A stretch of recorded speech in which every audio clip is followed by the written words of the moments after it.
कहते हैं हादसे हमेशा बिना बताए आते हैं, पर उस दिन चेतावनी आ तो चुकी थी, बस किसी ने उसे गंभीरता से नहीं लिया। एक शांत से गांव में रोज की तरह सुबह हुई। मजदूर अपने औजार उठाकर माइन की तरफ निकल पड़े। ये वही माइन थी जहां वे पिछले 10 साल से काम कर रहे थे, 1600 फीट जमीन के नीचे। उसी वक्त सुरक्षा अधिकारी माइन के मालिक के पास भागा हुआ आया। हाथ में एक टूटा हुआ कांच का टुकड़ा था। ये छोटा सा टुकड़ा बहुत बड़ा खतरा दिखा रहा था, क्योंकि माइन की दीवारों में कई जगह कांच लगाए गए थे ताकि अगर जमीन हिले तो वो तुरंत टूट जाए और खतरे का पता चल जाए। लेकिन अब तक मजदूर बहुत नीचे पहुंच चुके थे। सुरक्षा अधिकारी ने माइन की दीवारों पर बड़ी दरारें भी देखी, मगर अब रोकना मुमकिन नहीं था। मजदूरों ने नीचे काम शुरू किया ही था कि अचानक जमीन जोरों से हिलने लगी। सुपरवाइजर ने सबको गाड़ी में बैठाया और वहां से भागने की कोशिश की, लेकिन सामने से एक विशाल चट्टान गिर गई। रास्ता पूरा बंद हो गया। दूसरी तरफ से निकलने की कोशिश हुई तो वहां भी तबाही मच चुकी थी। और तभी आया जबरदस्त भूकंप। एक इतनी बड़ी चट्टान उनके सामने आ गिरी कि उसे हटाना असंभव था। कई मजदूर घायल हो गए। सबके चेहरों से उम्मीद गायब होने लगी। बाहर इस हादसे की खबर पूरे देश में फैल चुकी थी। माइन के बाहर मजदूरों के घर वाले भीड़ लगाकर रो रहे थे। अंदर फंसे लोगों से संपर्क टूट चुका था।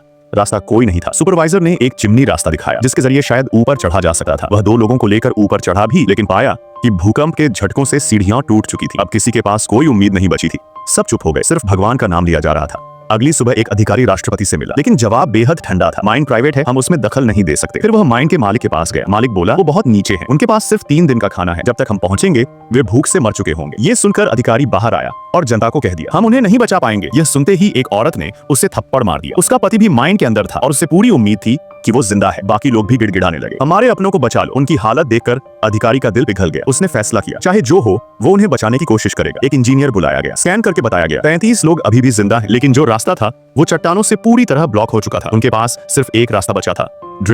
ड्रिलिंग शुरू हुई, लेकिन नीचे की चट्टानें बहुत मजबूत थीं। काम धीमे आगे बढ़ा। उधर फंसे मजदूरों ने अपने पास बचा खाना आपस में बांटना शुरू किया ताकि जीने की उम्मीद थोड़ी और बची रहे। कई दिनों बाद पहली बार नीचे तक ड्रिलिंग की आवाज सुनाई दी। सब मजदूर खुशी से झूम उठे, पर किस्मत फिर से खेल गई। ड्रिलिंग 12 मीटर दूर रुक गई। बीच में चट्टान थी, कोई रास्ता नहीं बचा था। लेकिन इंजीनियर ने हार नहीं मानी। उसने कहा एक मौका और है, कोशिश करेंगे। दूसरी बार ड्रिलिंग शुरू हुई और फिर एक मजदूर के ऊपर पानी की बूंद गिरी। उसने ऊपर देखा, इस बार ड्रिल बिल्कुल सही जगह हो गई थी। ऊपर से एक लिफ्ट नीचे भेजी गई और एक एक करके सभी 33 मजदूर जिंदा बाहर निकल आए।